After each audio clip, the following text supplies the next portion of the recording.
President Trump goes on offense after the Mueller report's findings come out. Cory Booker has his moment in the CNN spotlight. And Joe Biden humiliates himself again. I'm Ben Shapiro. This is The Ben Shapiro Show.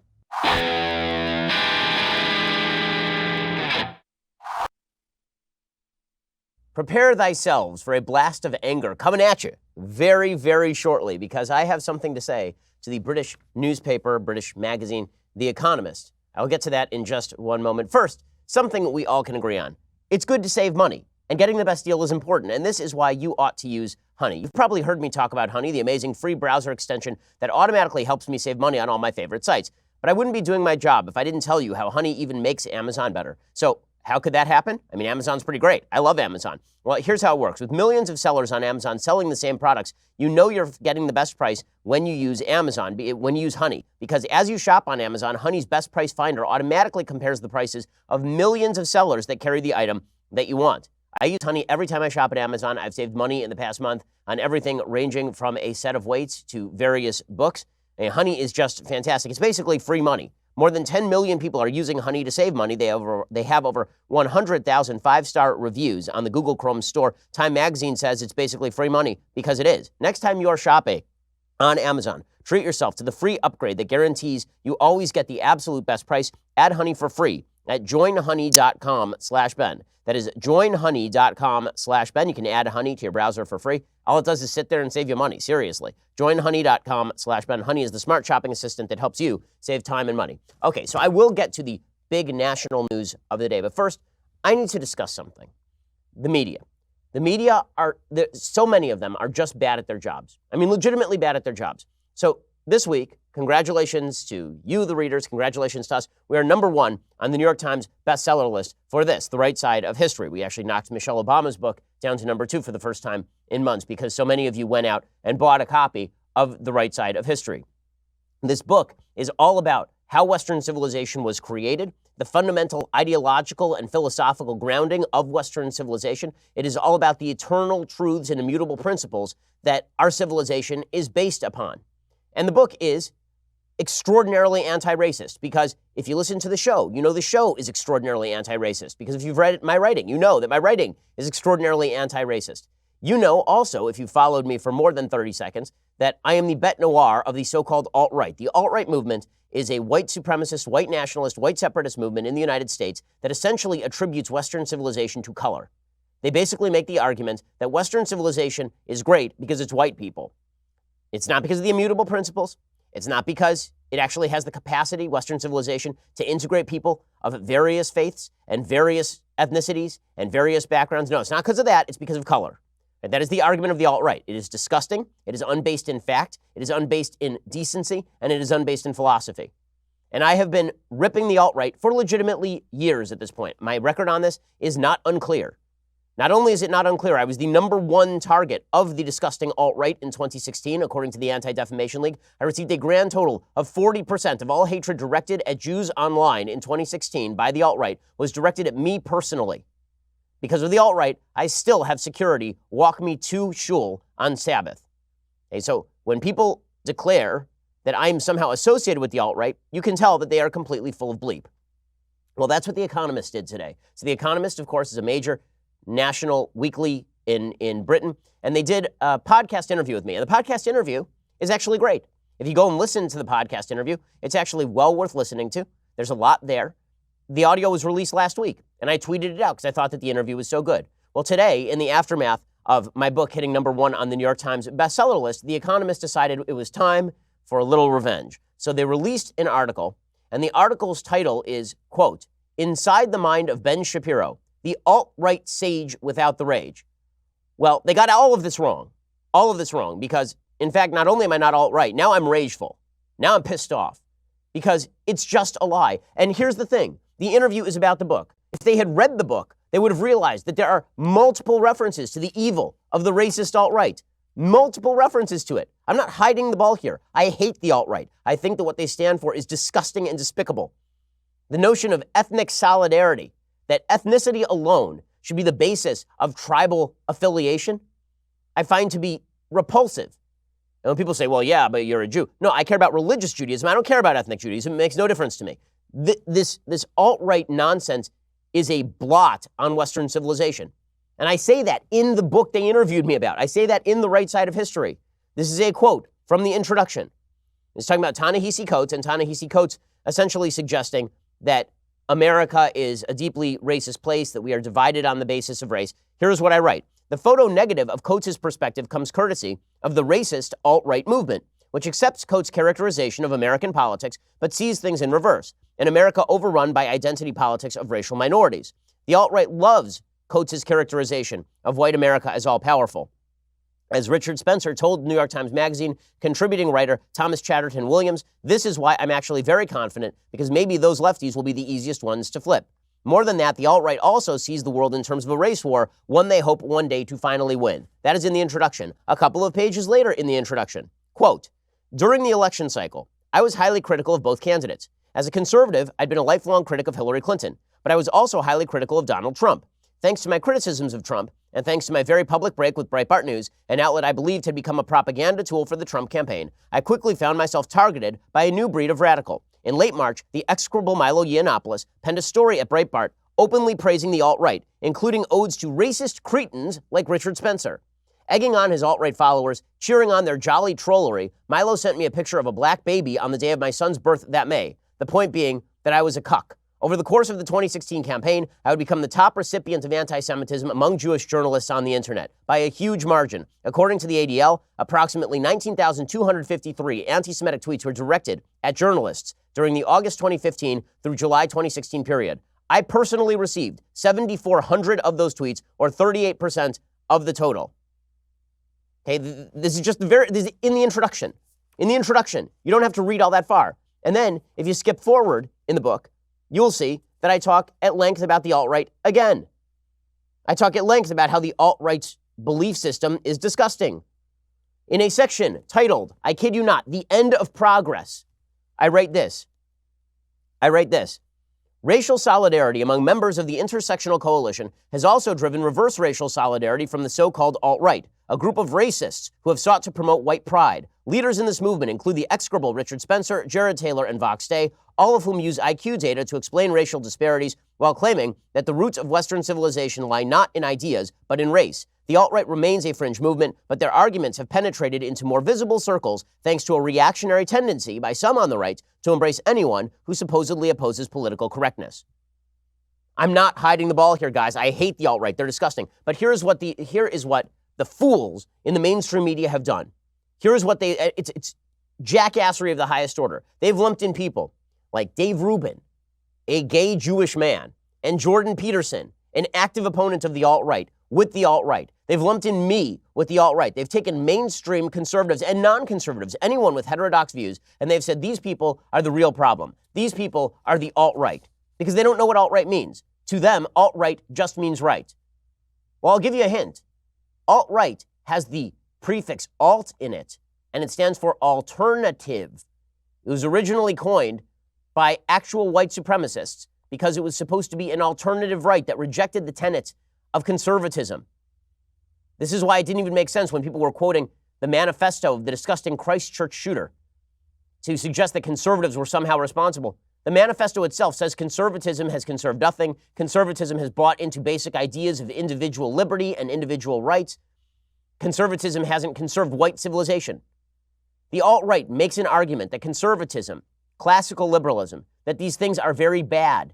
That is the argument of the alt-right. To lump me in with those pseudo-intellectual jackasses is the height of ridiculousness. But that's what the Economist did. And that's what they've been doing with Jordan Peterson.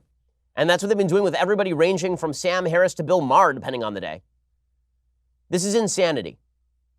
I have no respect for any purportedly journalistic outfit. I mean, so much journalisming everywhere by The Economist. I have no respect for anybody who purports to even pretend to be journalistic, who writes garbage like that. And neither should you. Neither should you. All this would take is a rudimentary Google search.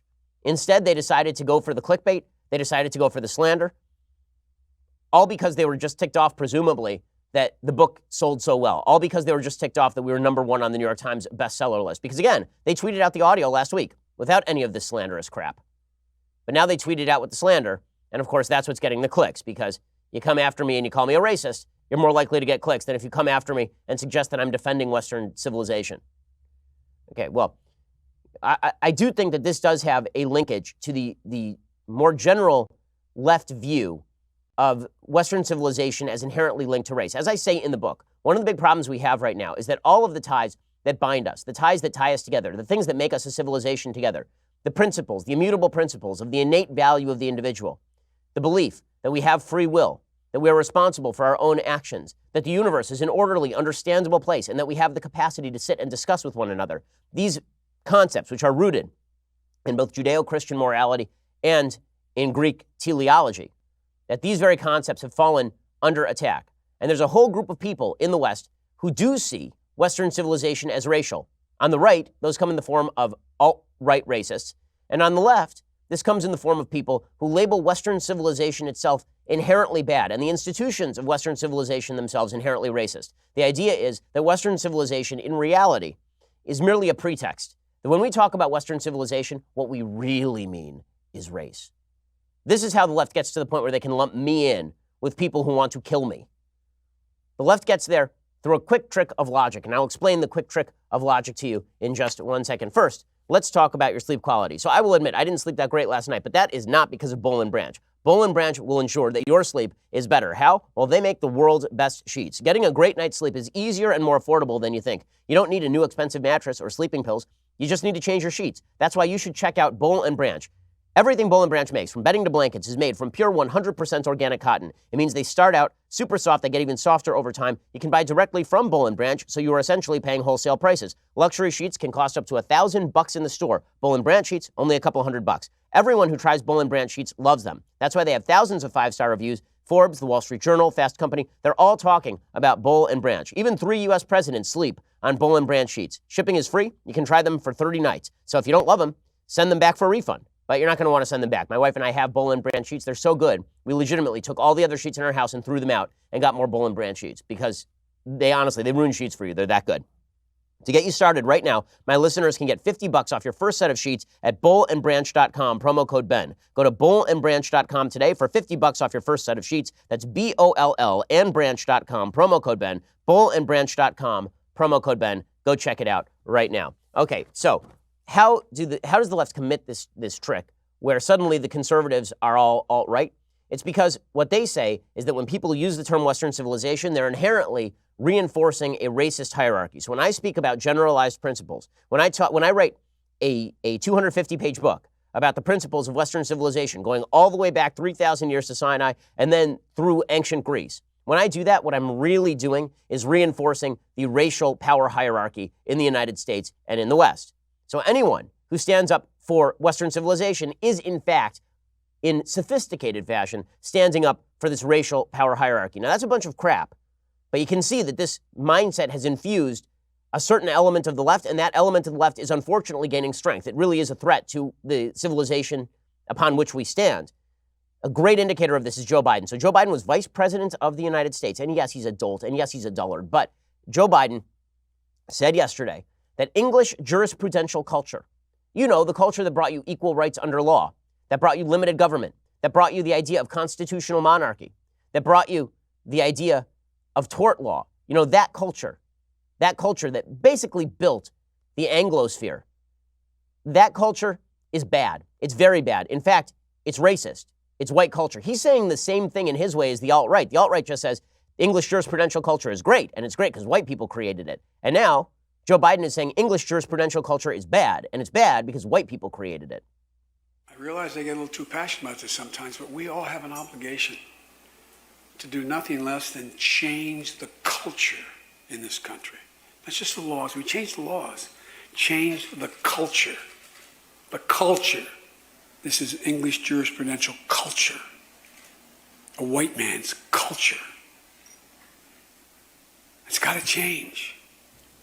It's got to change. It's got to change? Why does English jurisprudential culture have to change? Apparently in this speech, he cited the so-called rule of thumb. So this is a myth. Christina Hoff Sommers has busted this myth. There's a myth that in English jurisprudential law, a key tenet is that a man could beat his wife with a stick so long as the stick was no wider in girth than his thumb. This is a lie. It is not true. It can't be found anywhere in the English legal books. There's one judge who one time wrote about it and was mercilessly mocked for the rest of his career as Judge Thumb in Britain sometime in the 19th century. And yet somehow this has become a key tenet in the left's takedown of Western civilization. If you see Western civilization as predominantly racial, then you are doing it wrong. This is true if you are on the right, and it is true if you are on the left. And the fact that the left agrees with the alt-right on the nature of Western civilization means that Western civilization is really in trouble. Because if instead of arguing over principles and the application of those principles, if instead of applying reason to Judeo-Christian principle and coming up with an admixture that makes all of our lives better, you decide, let's just abandon the whole project and revert to tribalism because, hey, everything is power hierarchies of race anyway, things get really ugly really quickly. And this is how the left can lump everybody in, because if they say everything is tribal, then you're tribal too, even if you don't know it. It really is disgusting. It really is disgusting. Well, speaking of differences between right and left, I do want to point out that the mayor of South Bend, Indiana, Pete Buttigieg, I'm still working on the pronunciation. I've said before that I think he is one of the smarter people in the Democratic race. I think that is true. He seems to be more soft-spoken than a lot of the other Democrats. He seems to be more reasonable in a lot of ways. For example, yesterday he suggested that he wouldn't boycott Chick-fil-A because he likes their chicken, which seems like a perfectly rational statement. But there are obviously significant differences between right and left when it comes to key items of principle. And what's fascinating is to watch as the Democratic left tries to hijack the term freedom to describe a program that is that is directly opposed to freedom in any traditional sense. Here's Pete Buttigieg trying to explain why his giant government programs are in fact an element of freedom. We've allowed our conservative friends to get a monopoly on the idea of freedom. Now, they care about freedom, but they care about a very specific kind of freedom. Freedom from. Freedom from regulation. You're not free if there is a veil of mistrust between you as a person of color and the officers who are sworn to keep you safe. You're not free if your reproductive choices are being dictated by male politicians and officers. Don't let anybody tell you that the other side is the side that's got a handle on freedom. We are the party of freedom, and we shouldn't be afraid to go out there and say it. Now, what's hilarious is that in that video, Buttigieg actually goes ahead and he talks about how the right's version of freedom is freedom from. How what the right wants is freedom from government. And then he says, well, but that's not real freedom. You have to have freedom from your cable company. Really? From your cable company? That's where you have to have freedom from your cable company? He says, it's not freedom if you have job lock, if you have to work for a company because they provide you benefits. That's not freedom? Really? Because it seems to me that you are making a voluntary dispensation of your labor in return for someone else's voluntary dispensation of benefits. So yeah, that would be freedom right there. And then he cites a bunch of stuff, Buttigieg, that is actual government involvement. So he's talking about how freedom is infringed upon when officers do racist things. Right, because armed officers are the arms of the state. So you agree with me on the definition of freedom, Mayor Buttigieg. And then Mayor Buttigieg suggests that it is a violation of freedom if a county clerk denies you some sort of marital license. Well, it is a denial of freedom in a certain sense. I mean, we can argue over whether that denial of freedom is quote-unquote justified or not. We can argue over whether the state ought to be providing benefits to particular couples or not. That seems like a rational conversation we can have.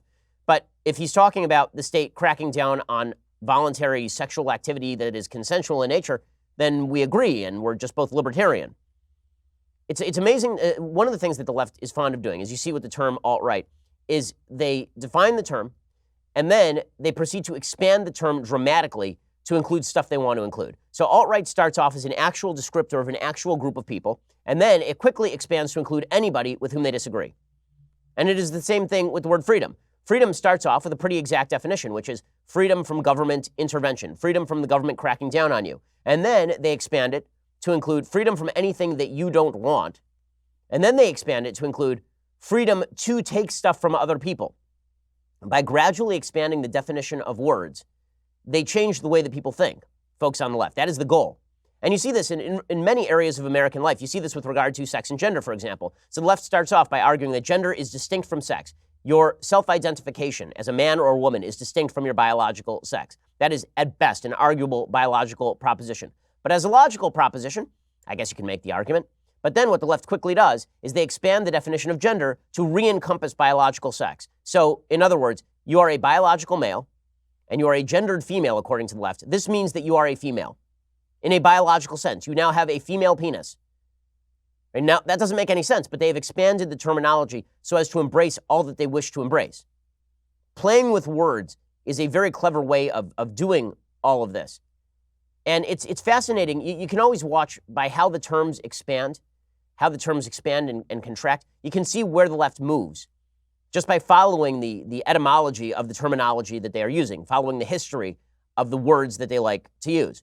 So to go back to that Biden example for a second. So you have Joe Biden ripping on English jurisprudence, right? It's white culture English jurisprudence.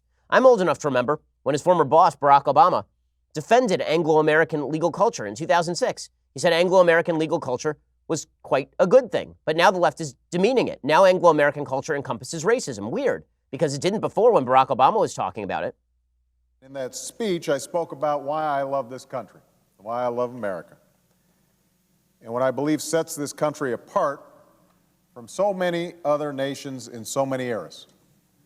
I said that the true genius of America is a faith in simple dreams, an insistence in small miracles, that we can tuck in our children at night and know that they're fed and clothed and safe from harm, that we can say what we think, write what we think, without hearing a sudden knock on the door. Now, he talked about that as a legacy of Anglo-American law. He said that habeas corpus was a perfect example of Anglo-American law. Now the left has expanded Anglo-American law or English jurisprudence to mean racism because they've decided to shift the meaning of all of this stuff. A term that once was good has now become bad because they've decided to expand the application of the term. Remember that when Pete Buttigieg says that the Democrats are the party of freedom, he is talking about the same party as Bernie Sanders, who legitimately said just yesterday that we should get rid of all insurance companies in the United States and rob some 160 million people of their health insurance plans. You are not going to be able, in the long run, to have cost-effective, universal health care unless you change the system, unless you get rid of the insurance companies, unless you stand up to the greed of the drug companies and lower prescription drug costs. That's the only way that you can provide quality care to all people. I look at health care, Chris, the same way as I look at public education, the same way I look at police protection, fire protection. All people get it regardless of their income. It is publicly funded. That is the most cost-effective way to provide health care to all. So freedom is now stealing people's health insurance away from them, taking it, like voluntarily agreed to health insurance, taking it away from them. And Anglo-American jurisprudence is now white culture. And alt-right is now just conservative. You keep expanding terms to fit what you want them to fit, and language has no meaning. We can't have discussions. We can't be reasonable with each other because you keep shifting the ground upon which we are standing. Okay, coming up, we're going to talk about the latest in the Jussie Smollett case because there's some breaking developments in that case. Plus, President Trump going after his enemies, going after his nemesis over the release of the Mueller report. First, let's talk about how you send your packages this year. No one really has time to go to the post office. You're busy. You don't have time for the traffic, the parking, lugging in your mail-in packages, which reminds me, last time I went to the post office, I got a parking ticket that I still have to pay. You don't need to do all that stuff. Instead, you need Stamps.com. It's one of the most popular time-saving tools for small businesses. Stamps.com eliminates trips to the post office and saves you money with discounts you can't even get at the post office. Stamps.com brings all the amazing services of the U.S. Postal Service directly to your computer. Whether you're a small office sending invoices, an online seller shipping out products, or even a warehouse sending thousands of packages a day, Stamps.com can handle it all with ease. Simply use your computer to print official U.S. postage 24/7 for any letter, any package, any class of mail, anywhere you want to send it. Once your mail is ready, just hand it to your mail carrier or drop it in a mailbox. It is that simple. With Stamps.com, you get 5 cents off every first-class stamp and up to 40% off priority mail. Not to mention, it is a fraction of the cost of those expensive postage meters. Stamps.com is a no-brainer. It saves you time. It saves you money. It's no wonder over 700,000 small businesses already use Stamps.com. Right now, my listeners can get a special offer that includes a 4-week trial, plus free postage and a digital scale with no long-term commitment. Just go to Stamps.com, click on the microphone at the top of the homepage, and type in Shapiro. That is Stamps.com. Enter Shapiro for that special discount, 4-week trial plus free postage and a digital scale. No long-term commitment. Pretty solid stuff. Go check it out right now. Stamps.com. Enter Shapiro. We use Stamps.com here at the Daily Wire offices. I personally use it at home because it is indeed that good. Alrighty, so the latest on the Jussie Smollett case. That case continues to unfold, and we are finding out more and more about the dramatic malfeasance. I mean, serious malfeasance of the state's attorney's office in Cook County.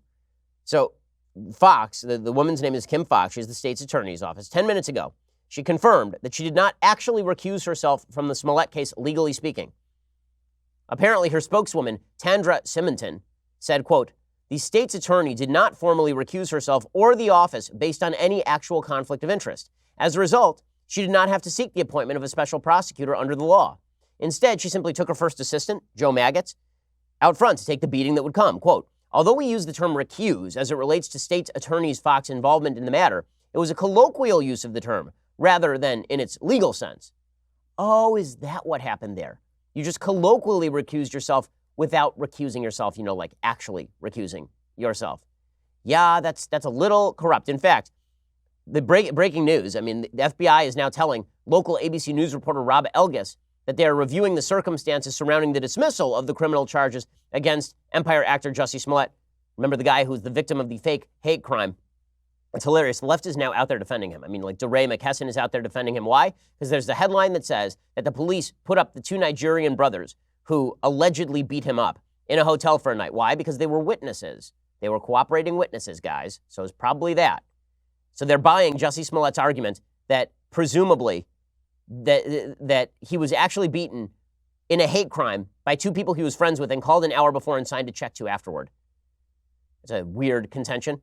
How bad is the case for Jussie Smollett? His attorney came out and explained that maybe when Jussie Smollett described his attackers as white, it's because the Nigerian brothers were wearing whiteface. I kid you not, this is a thing that was said by a human. Why did he say that? He could have said, I don't know.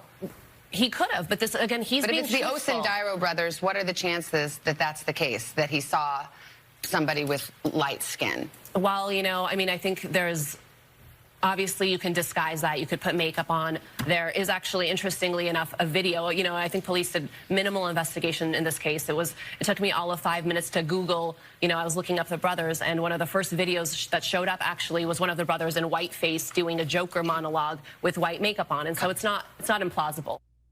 Really? It's not implausible? So they put on whiteface. That's the suggestion. And this is now being parroted around the internet by people on the left. Oh, that's probably what happened. These Nigerian brothers decided to commit a hate crime by putting on whiteface, so they're the hoaxsters, not Jussie Smollett.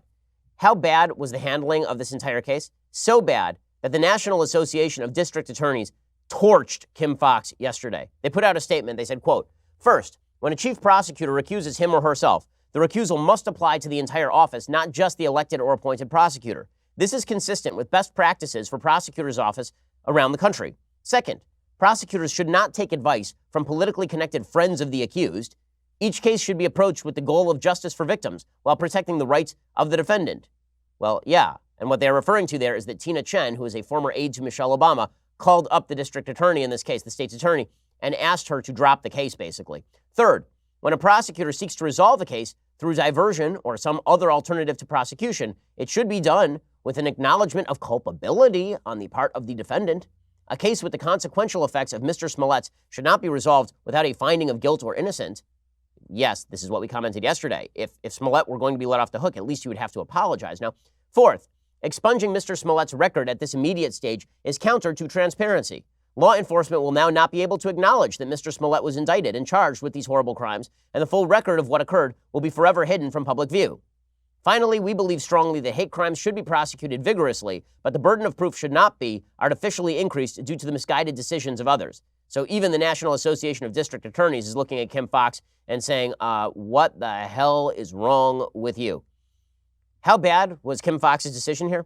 So bad that the FBI is now reviewing all the circumstances, and a leaked email from the prosecutor's office shows them scrambling to find other cases where charges were suddenly dropped under conditions like Smollett's. Here's an email that went out to the entire state attorney's office in the aftermath of their decision. Quote, hello, everyone. We are looking for examples of cases, felony preferable, where we, in exercising our discretion, have entered into verbal agreements with defense attorneys to dismiss charges against an offender if certain conditions were met, such as the payment of restitution, completion of community service, completion of class, etc., but the defendant was not placed in a formal diversion program. Please ask your ASAs, your assistant state's attorneys, if they have examples of these types of dispositions, and we will work with them to further to figure out on what case it was done. Nobody's in trouble. We're just looking for further examples of how we as prosecutors use our discretion in a way that restores the victim but causes minimal harm to the defendant in the long term. In other words, yeah, we know we did something that was completely ridiculous here, but let's see if we can find a precedent for the completely ridiculous thing we actually did. Kim Foxx is in so much trouble that she is now denying that she asked the court for the file to be sealed. She says it was now done by accident. It was an accident to ask the file to be sealed. Oh, is that what happened, Kim Foxx? I see. How convenient. Fox yesterday said that the charges were appropriate, but of course, she has no precedent and she has no excuse. Do you think Jussie Smollett is innocent? You know, I think that the charges that were filed, and again, I was recused at the time of the charges, were appropriate. I believe that the outcome, him having to forfeit the $10,000, having to do community service based on the allegations, and again, the class 4 felony and no background, are an outcome that we could expect with this type of case. Okay, just absurd. So she was not recused. Now she is saying that the charges were well done, but it was accidentally sealed. This is all nonsense. The FBI should look into it. President Trump, by the way, immediately jumped into this thing on Twitter. So President Trump has now sounded off, which, you know, in these sorts of circumstances, do just let your DOJ do the work. But President Trump tweeted out about this morning. He said, quote, FBI and DOJ to review the outrageous Jussie Smollett case in Chicago. It is an embarrassment to our nation. Well, he's right about that. I can't argue, even if I'm arguing with the method in which he unleashes said comments. The comments are not wrong, obviously. Okay, in just a second, we're going to get to President Trump. President Trump fighting back against his critics on the Mueller report. First, you're going to have to go over to dailywire.com and subscribe. When you do, for $9.99 a month, you get a subscription to Daily Wire, which is just awesome sauce. You know what that comes with? It comes with 2 additional hours of me a day. 2 additional hours. Yesterday, we had on Senator Steve Daines and Jordan Peterson. Today, we have a bunch of other special guests who are coming on. Also, it means that during the break, sometimes we answer your questions. Also, it means that you can be part of the Daily Wire Backstage, which airs today at, I believe, 4 p.m. Pacific time. And that is available for all people to watch, but only subscribers can ask questions via the beautiful and pregnant Elisha Krause, who is spectacular and also like a sister. Elisha's great. Okay, so go check out Daily Wire. I don't like Knowles, but I like Elisha. That's sort of what you can take away from this. Go check out dailywire.com. Subscribe. You get all those things. You get the Sunday special, which comes out on Saturday for you if you're a subscriber, with extra content behind the paywall. So many great things that you get when you're a subscriber. And with all of that, the annual subscription, $99 a year, gives you this. The very great, it's in all beverage vessels, the Leftist Tears hot or cold tumbler, overflowing right now with tears from the editors of The Economist, apparently, because they were so upset about me making #1 on the New York Times bestseller list with my book that I'm now outright. So let's taste their tears, actually. Let's see how those are. Very, very salty, it turns out. So go check that out. You can get the Leftist Tears hot or cold tumbler when you get the annual subscription. Make sure that you leave us a review at YouTube or iTunes. It always helps us in the iTunes rankings particularly. We are the largest, fastest growing conservative podcast and radio show in the nation.